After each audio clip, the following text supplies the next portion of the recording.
के बारे में। हाँ तो चलिए, बहुत सिंपल सा फंडा है और देखना आराम से। एंगल ऑफ कॉन्टैक्ट, देखो पहले तुम्हें कुछ चीजें बताता हूं।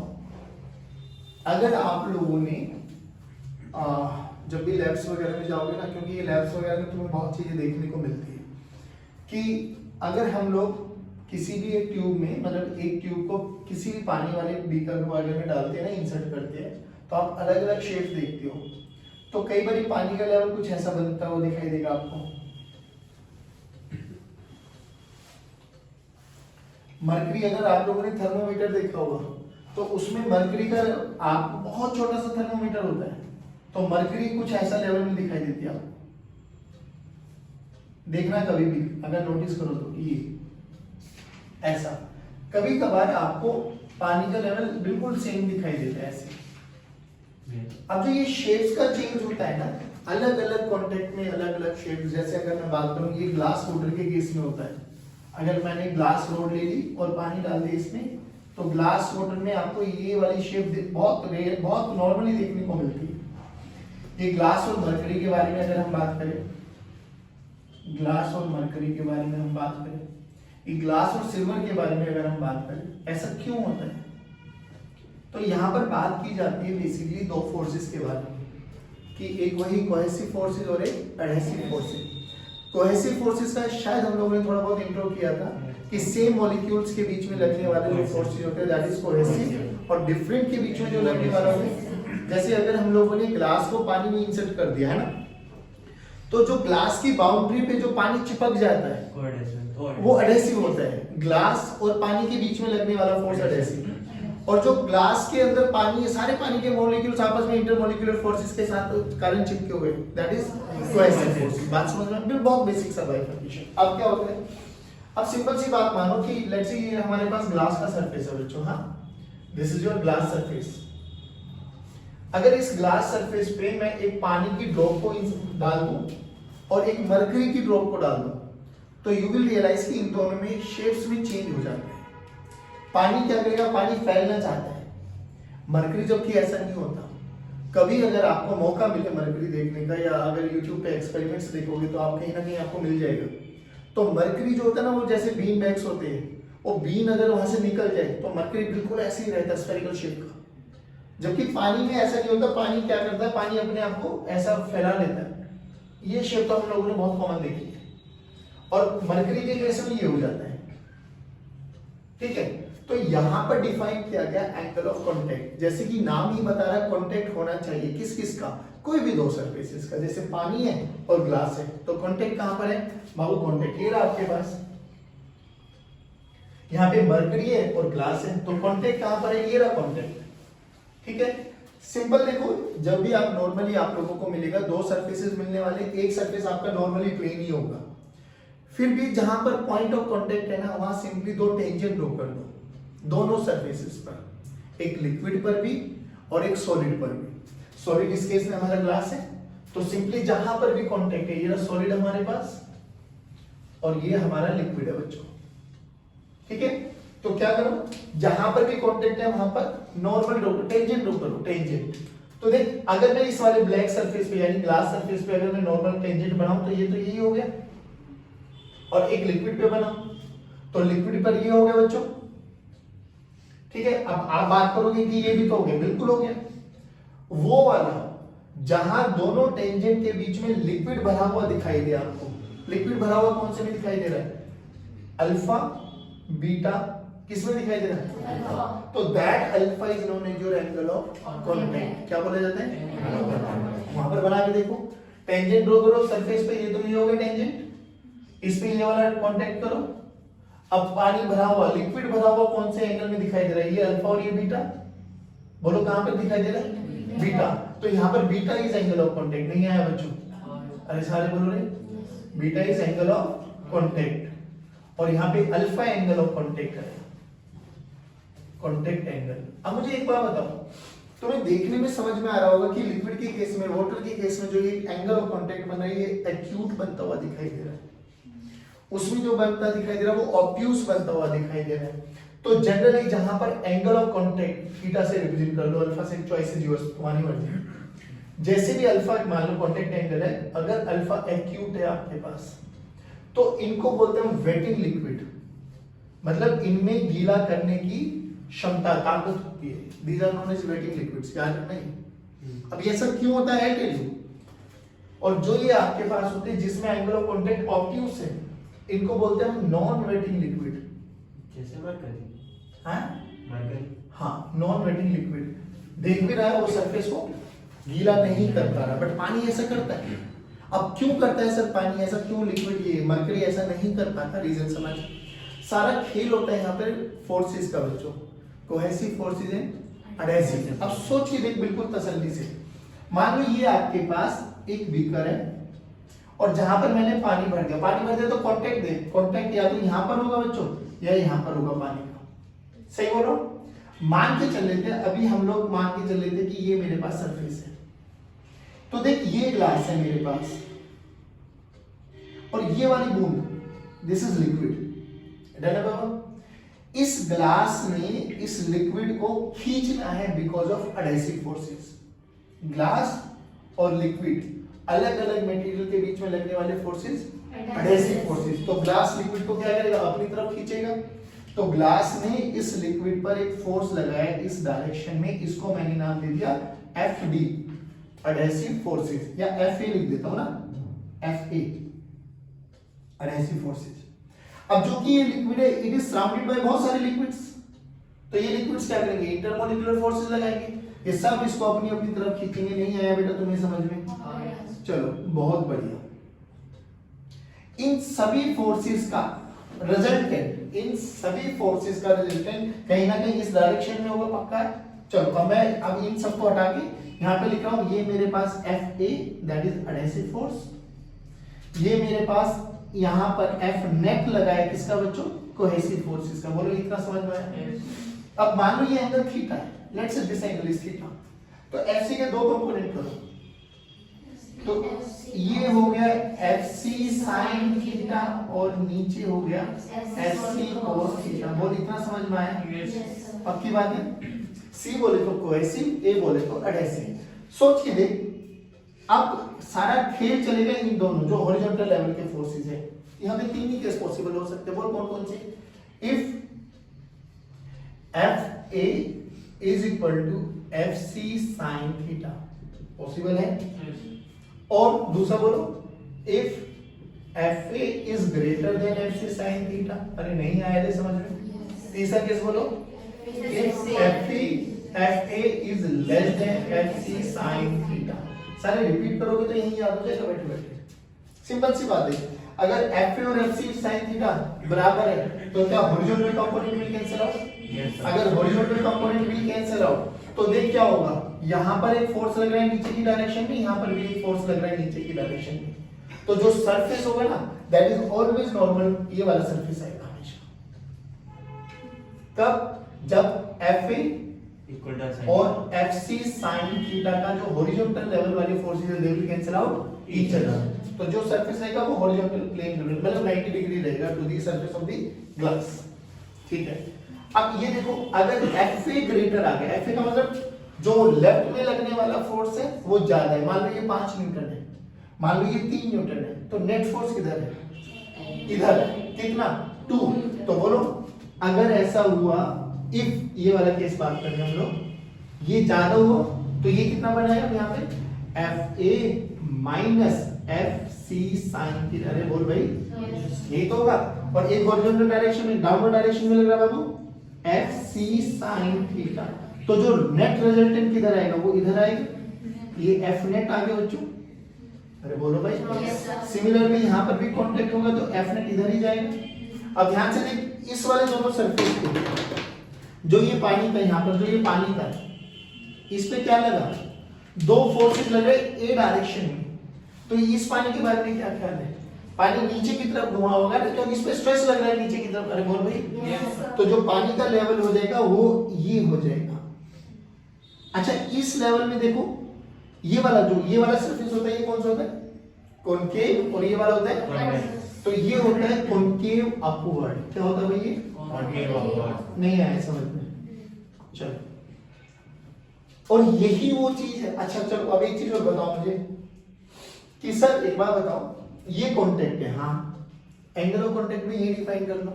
चलो करते, देखो सिंपल सी बात क्या कर रहा हूं, एंगल ऑफ कॉन्टेक्ट बनाने का तरीका क्या बताया था, जहां पर भी कॉन्टेक्ट है, ये रहा कॉन्टेक्ट, इस पॉइंट का नाम ये दे दो, दो टेंजेंट ड्रॉ करो, एक तो सरफेस पे यही आ गया ब्लैक वाला, और एक लिक्विड पर ये आ गया बच्चों। जहां लिक्विड भरा हुआ दिखाई दे वही एंगल ऑफ कांटेक्ट है। तो इस केस में क्या है, एंगल ऑफ कांटेक्ट बोल एक्यूट ऑब्ट्यूस है, एक्यूट है तो इसमें गीला करने की क्षमता है। देख देख देख देख ये पानी ऊपर की तरफ चढ़ता हुआ दिखाई देगा आपको, तो देख पानी ऊपर की तरफ चढ़ता हुआ दिखाई देगा, तो ये गीला करने की क्षमता इसमें रहता है। यानी गीला कौन करेगा, अब एडहेसिव और कोहेसिव की टर्म्स में आ जाए कि अगर एडहेसिव फोर्सेस ज्यादा होंगे कोहेसिव के कंपैरिजन में, तो वो हमेशा सरफेस को गीला करते हैं। तो वेटिंग लिक्विड की देखो प्रॉपर्टी याद करो कि अगर Fa is greater than Fc, बहुत सारे क्वेश्चंस पूछे जाते हैं यहाँ पे वर्बली कि अगर मेरे पास angle of contact acute angle है तो बताओ क्या क्या कह सकते हो। एक्यूट एंगल है तो वो वेटिंग लिक्विड है, वेटिंग लिक्विड है तो Fa is greater than Fc होने वाला है। यही रीजन होता है कि जब पानी फर्श पे डाल देते हैं तो पानी और फर्श के बीच में भी एडहेसिव फोर्सेस लगेंगे। एडहेसिव फोर्सेस ज्यादा है क्योंकि पानी के बीच में जो लगने वाले कोहेसिव फोर्सेस है वो कम है, तो इस मारे वो पानी को फर्श चिपका लेता है। कितना भी पोंछा लगा दो फिर भी पानी की बूंदें रह जाती है because of adhesive forces. Adhesive क्या है, दो अलग अलग मॉलिक्यूल्स के बीच में लगने वाला फोर्सेस। नहीं आया समझ में, अब इधर आ जाओ, तीसरी कंडीशन हो रही, अगर Fa is less than Fc sin theta हुआ तो अब बताओ क्या होगा, फिर वही मॉलिक्यूल्स, अब इधर लगने वाला 5 है, इधर लगने वाला 3 है, तो नेट किधर है, इधर, तो इधर कितना है बच्चों, Fa नहीं Fc sin theta minus Fa, और नीचे कितना लगा Fc cos थीटा, तो नेट रिजल्टेंट इधर आएगा है ना, और नेट रिजल्टेंट इधर भी आएगा। तो ध्यान से देखिए पानी को क्या करेगा, ऐसे खींचेगा, तो पानी की शेप ऊपर की तरफ होती हुई दिखाई देगी, ये वाली शेप। यानी इनको बोलते हैं नॉन वेटिंग लिक्विड। अब नॉन वेटिंग लिक्विड है तो चलो देखो एक बार, नॉन वेटिंग में क्या होगा, पानी की शेप ये हो जाएगी, इसको बोलते हैं कॉन्वेक्स अपवर्ड। क्या बोलते हैं बच्चों, क्योंकि कॉन्वेक्स वाला part upward direction, this is convex upward. अब बनाओ यहां पर एंगल ऑफ कांटेक्ट, सिंपल एक नॉर्मल तो यही आ गया, टेंजेंट एक टेंजेंट इस पे ये ड्रॉ करो, इन दोनों टेंजेंट के बीच में बनने वाला angle he angle of contact है। जहां लिक्विड भरा हुआ दिखाई दे तो लिक्विड भरा हुआ ये दिखाई देगा, let's say this is alpha, तो यहां पे अल्फा क्या हो गया, एक्यूट ऑब्ट्यूस, तो इनको बोलते हैं नॉन वेटिंग लिक्विड। क्या बोलते हैं, नॉन वेटिंग लिक्विड। बात समझ में आई? तो नॉन वेटिंग लिक्विड के लिए थीटा क्या होना चाहिए, ऑब्ट्यूस। क्या होना चाहिए बच्चों, और वेटिंग लिक्विड के लिए और बोलो फोर्सेस की टर्म्स में Fc should be greater than Fa। बोल इतना समझ में आया क्या? This is all about your contact और contact angle, wetting liquid, non wetting liquid, कहाँ Fa ज्यादा होना चाहिए, कहाँ Fc ज्यादा होना चाहिए। वो जो नॉर्मल के साथ रहता है वो कौन सा लिक्विड होता है? कौन सा? वो जो नॉर्मल के, ये ग्लास और सिल्वर, ग्लास और सिल्वर। अब सुनो, एक स्पेशल केस है वैसे, अगर प्योर वाटर और ग्लास का कॉम्बिनेशन कर दिया जाए ना तो एंगल ऑफ कांटेक्ट 0 डिग्री होता है। तो अगर 0 डिग्री आता है तो कई बार ये पूछ लेते कैसी शेप पॉसिबल होगी वो।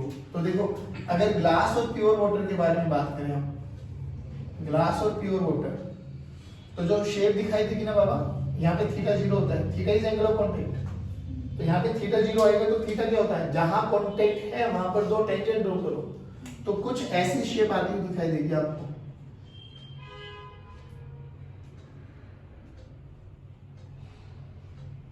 इसको परफेक्ट हेमिस्फीयर बोलते हैं, हेमिस्फीयर शेप आती है जो प्योर वाटर विद ग्लास, ठीक है, ये हेमिस्फीयर होती है।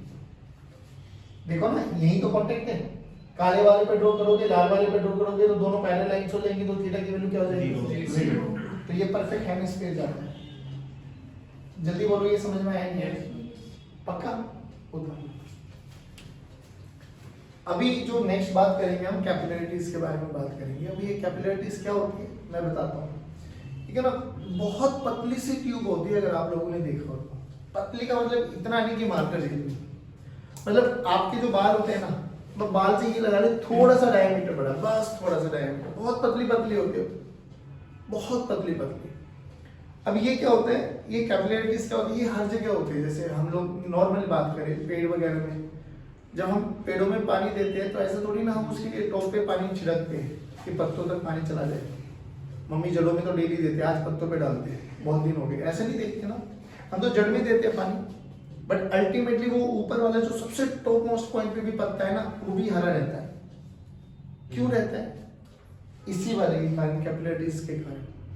ऐसा क्यों होता है? जब किसान जो खेतों को बोते हैं, जिनमें हम खेती वगैरह करते हैं, क्यों टाइम टू टाइम उनमें ट्रैक्टर्स वगैरह चलाते हैं, उसको फ्लो करते हैं, है ना, फ्लोइंग बोलते हैं उसको। हाँ। क्यों ऐसा करते हैं? क्योंकि अगर किसान ऐसा ना करे, पहले तो कैपिलरिटीज सुन ली क्या चीज होती है। आप किसी भी कैपिलरी ट्यूब को ना, जब भी आप किसी कंटेनर में डालोगे, पानी में डिप करोगे ना, तो डिपेंडिंग अपॉन कि उसमें पानी है या मरकरी है, इसकी लेवल में अपने आप ही पानी या तो ऊपर की तरफ चढ़ जाता है या नीचे की तरफ डिप कर जाता है।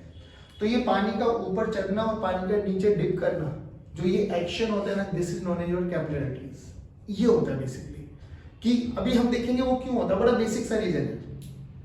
अब किसानों वाला एग्जांपल देखो, क्यों किसान ऐसा करता है? क्योंकि जो जमीन होती है ना, जमीन में भी बहुत छोटी छोटी कैपिलरिटीज बन जाती है। अब कैपिलरिटी जरूरी नहीं है वो कांच की बने, मतलब ग्लास ही हो, कैसे भी बना सकते हो। कहीं पे भी दो सरफेसेस के बीच में बहुत छोटा सा गैप आ गया तो वो भी कैपिलरिटीज बन गई।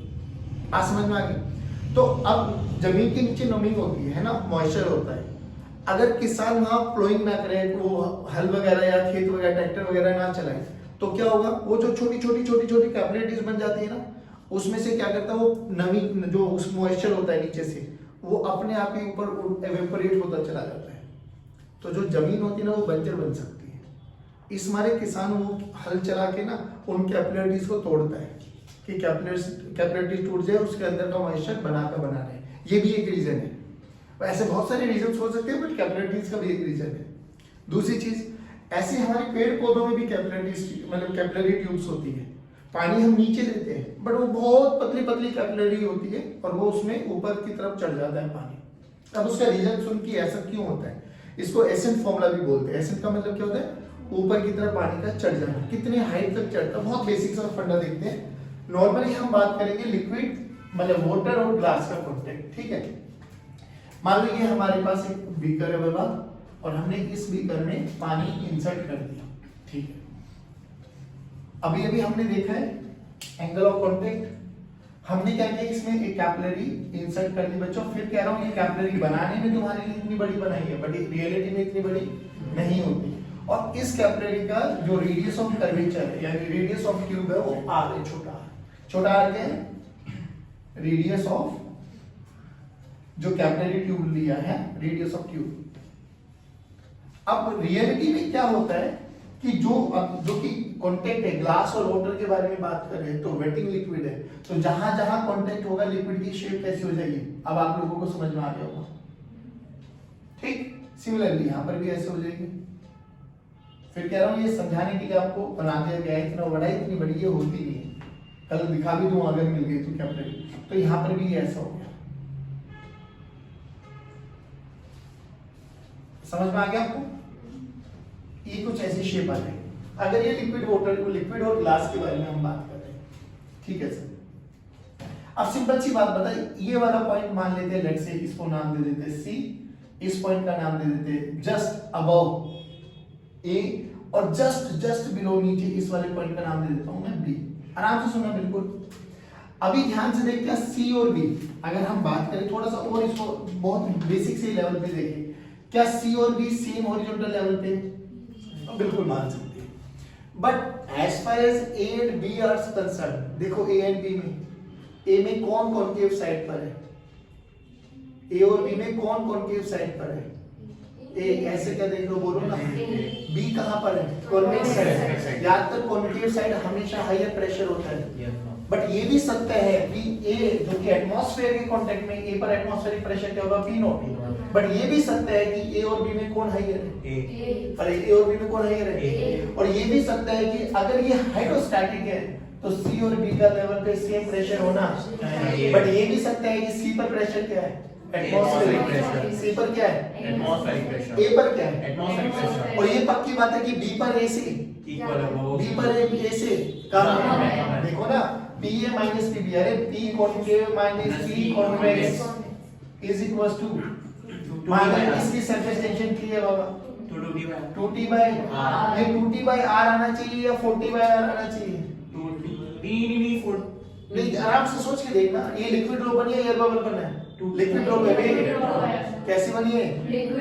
और तो यहाँ पे r आएगा, क्या कौन सा r आना चाहिए? बड़ा। छोटा या बड़ा? बड़ा।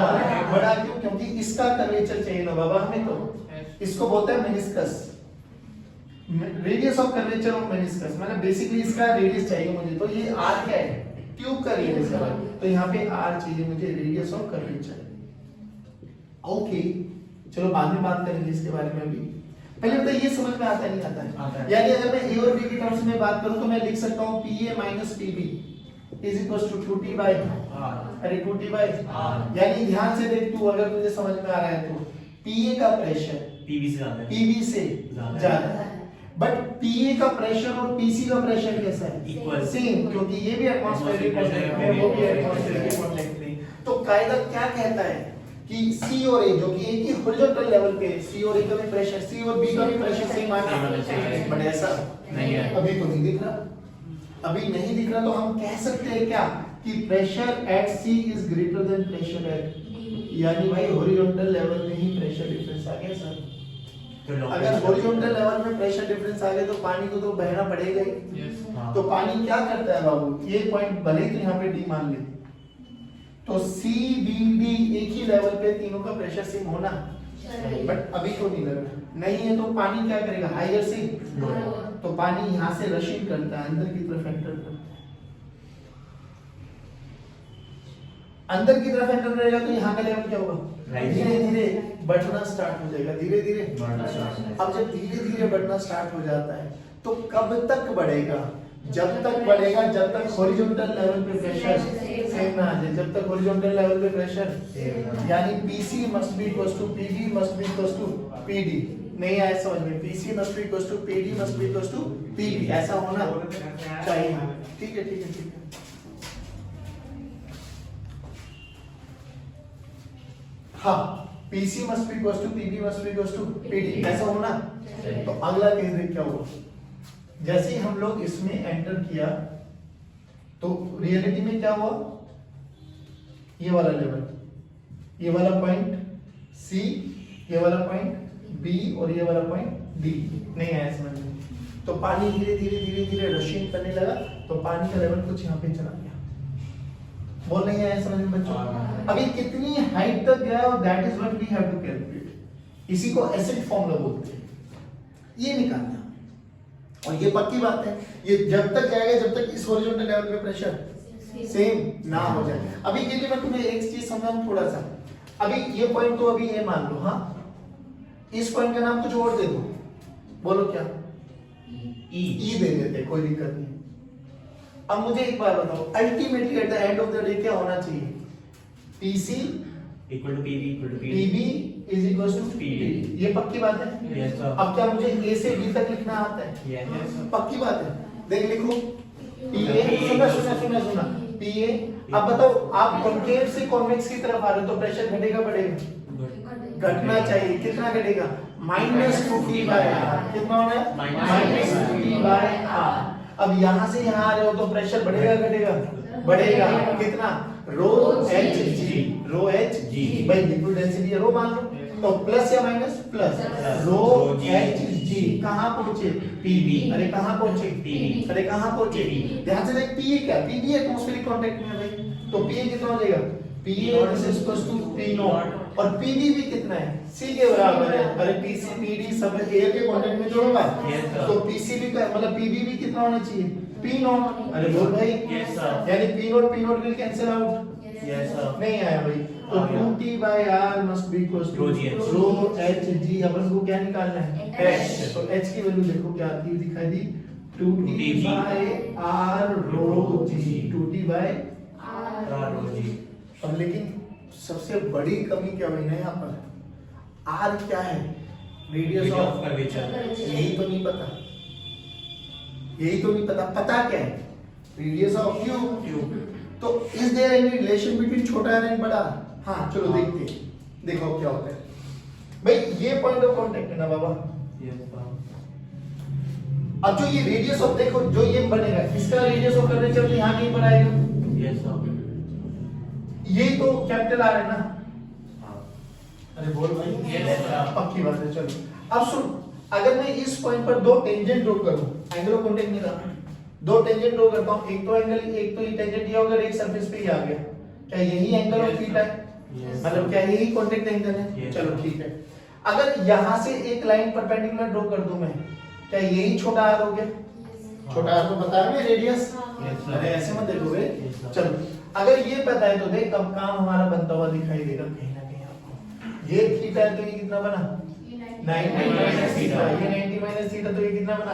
थीटा। क्यों बना? रीजन समझ में आते हैं? ऐसे मत देख, रीजन समझ, दोबारा समझ, मैं बताता हूं। देखो ये एक सर्कल बनेगा बेसिकली, तो यहां से सेंटर से कोई भी एक रेडियल लाइन ड्रॉ कर, रेडियल लाइन, और यहाँ पे एक टेंजेंट ड्रॉ करो, क्या ये हमेशा परपेंडिकुलर होगा?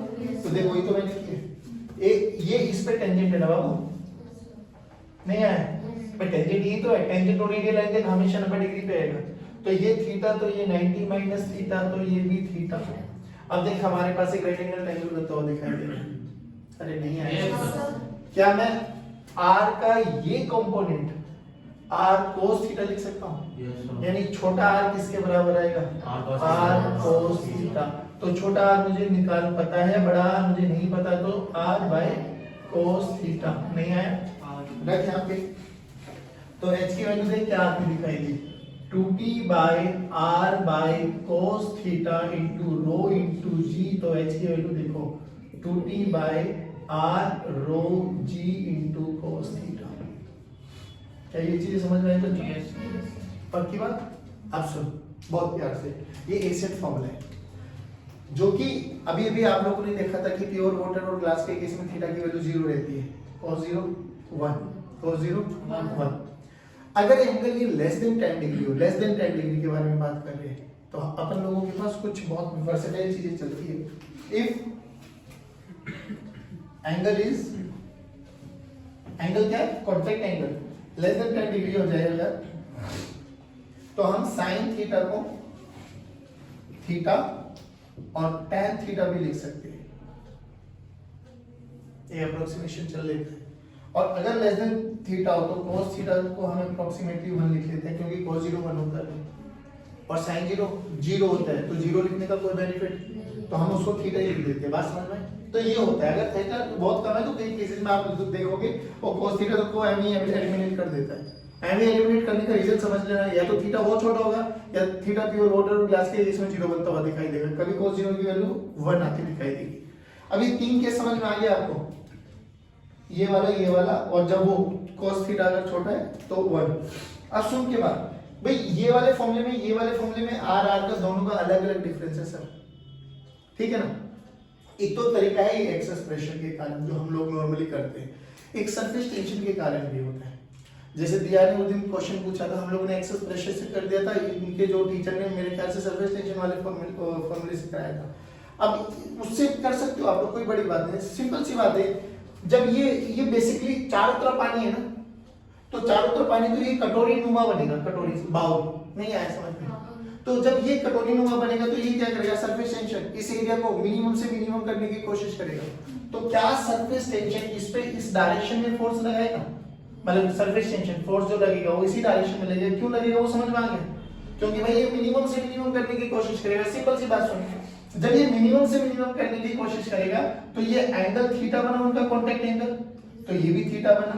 अब जो ये टेंशन लगेगा ये सरकमफेरेंस में लगेगा, चारों तरफ। बाउल बना ना, बाउल को पानी में रख दे, पानी में रखा तो सरफेस टेंशन उस पूरे बाउल को खींचेगा ना, तो चारों डायरेक्शन में सरकमफेरेंस के अकॉर्डिंग उस पर टी लगेगा, टेंशन ऊपर की तरफ। तो सिमिलरली यहाँ पर भी 2 दिखाई दे रहा, बस ऐसा समझ रहे हैं कि यहाँ से पीछे से सबसे टी निकलता हुआ आएगा। अब टी के 2 कंपोनेंट कर बाबू, ये टी का ये कंपोनेंट टी cos थीटा और ये कंपोनेंट सिमिलरली इसका टी sin थीटा और ऊपर ऐसा देख सबका टी sin थीटा जो हॉरिजॉन्टल लेवल में है और सबके कैंसिल आउट होते हुए दिखाई देंगे और सबके t cos थीटा ऐड होते हुए दिखाई देंगे। अब t cos थीटा ये तो टेंशन बना इनटू L कर देंगे, फोर्स बना, तो टेंशन वाला फोर्स क्या करेगा, इस पानी को ऊपर लेके जाएगा।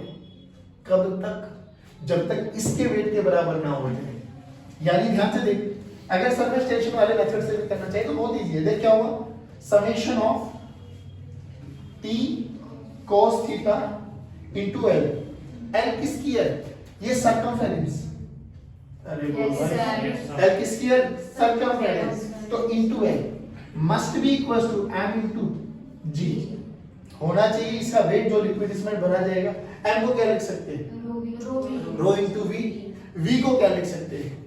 Area into length. अब लेंथ तो हाइट हो जाएगी और इसका एरिया क्या हो जाएगा? पाई r स्क्वायर h, नहीं पाई r square curve surface area है ना, पाई r स्क्वायर h। हां पाई r स्क्वायर सर्कल हो जाएगा ना, ऊपर से क्रॉस सेक्शन देखोगे तो पाई r स्क्वायर इनटू हाइट कितनी हो जाएगी? h। रख के देख यहां से, तो t cos theta into length 2 pi r, this is equals to m rho into v। v की value pi r square into h, pi r square into h, pi r square into h into नहीं आया समझ में। देख ध्यान से, ये formula आता दिखाई देगा, पाई ने पाई को, r ने r को, h की वैल्यू देख तो 2t cos theta divided by rho g rho g into g, this is equals to h। कहां पे?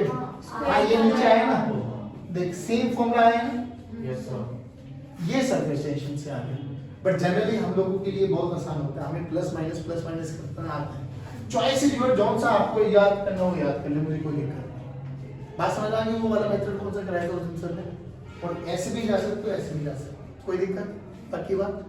अब सोच, अगर यहाँ पे मर्करी होता तो मर्करी में क्या होता है, यही सुन ले 2 मिनट के लिए। भाई मर्करी में शेप कैसी बन जाती? कॉन्वेक्स अपवर्ड, यानी इसमें मर्करी भरा हुआ है मान लो, तो ये शेप ऐसे आती, ये भी ऐसे आती है ना, और ये भी ऐसे आती। अब कहाँ प्रेशर ज्यादा है? अंदर, और बाहर कितना है? P नॉट, यानी अंदर जो प्रेशर है वो P नॉट से भी। अब जो अंदर प्रेशर ज्यादा है बाबू, तो अब यहाँ से ऐसे पानी बाहर निकलता हुआ, रश आउट होता हुआ दिखाई देगा, तो उसमें पानी का लेवल अपने आप ही गिर हो जाएगा। छोड़, मैं तो फॉर्मूले के साथ जाता हूँ। cos theta non waiting liquid के लिए थीटा की value obtuse. cos theta obtuse बोले तो cos second quadrant, cos second quadrant में नेगेटिव का मतलब अपने आप हाइट सिंक होते हुए दिखाई देगी। बोल नहीं है समझ में? पक्की बात? चलिए जय हिंद।